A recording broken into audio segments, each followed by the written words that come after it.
দীপর্ণা, আমরা দেখেছি যে প্রায় 22 ঘন্টা স্নায়ু যুদ্ধে কলকাতা পুলিশ এবং জুনিয়র চিকিৎসকরা ছিলেন। রাতভর তারা আন্দোলন করেছেন লালবাজারের সামনে। ফিয়ার্স লেনে ব্যারিকেড দিলেও পরবর্তীতে আন্দোলনের চাপে সেই ব্যারিকেড বা সেই লৌহ কপাট খুলে ফেলতে হয় কলকাতা পুলিশকে। এবং তারপরে জুনিয়র চিকিৎসকরা তারা কলকাতা পুলিশের কাছে ডেপুটেশন দিলেন কলকাতা পুলিশ কমিশনারের কাছে।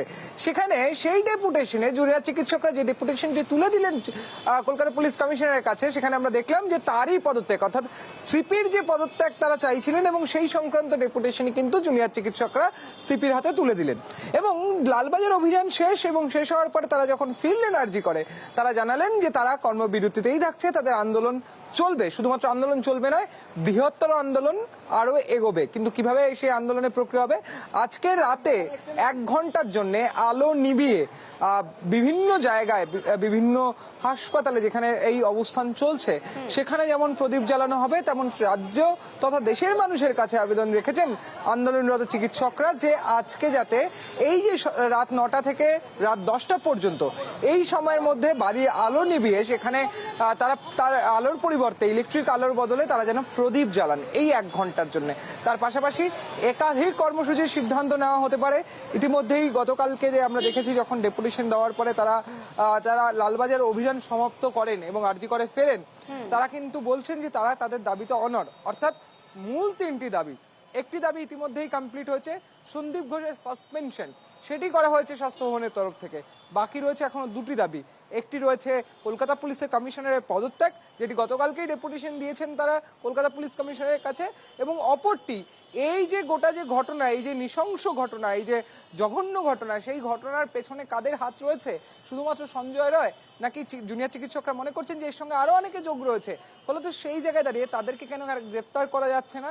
25 দিন পেরিয়ে 26 দিনে পা দিয়েছে ইতিমধ্যেই, কিন্তু এখনো পর্যন্ত সঞ্জয় রায় ছাড়া এখনো পর্যন্ত কিন্তু কোনো অভিযুক্ত গ্রেফতার হয়নি এবং সেই অভিযুক্তরা খোলা আকাশে ঘুরে বেড়াচ্ছেন, এমনটাই দাবি করছেন জুনিয়র চিকিৎসকরা।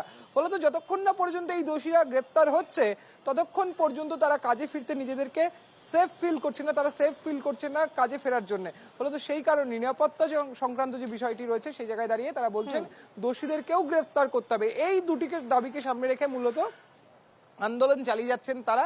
এবং আমরা যদি আরজি করের ছবিটা দেখি, তাহলে তুমি দেখতে পাবে যে এই যে এমার্জেন্সি বিল্ডিং, সেই এমার্জেন্সি বিল্ডিং এ কিন্তু মূলত এখন এমার্জেন্সি সংক্রান্ত যে চিকিৎসা বা পরিষেবা, সেই পরিষেবা চলছে না। তাহলে কোথায় চলছে? এই এমার্জেন্সি সংক্রান্ত যে পরিষেবা, সেই পরিষেবাগুলি চলছে ট্রমা কেয়ার সেন্টারে।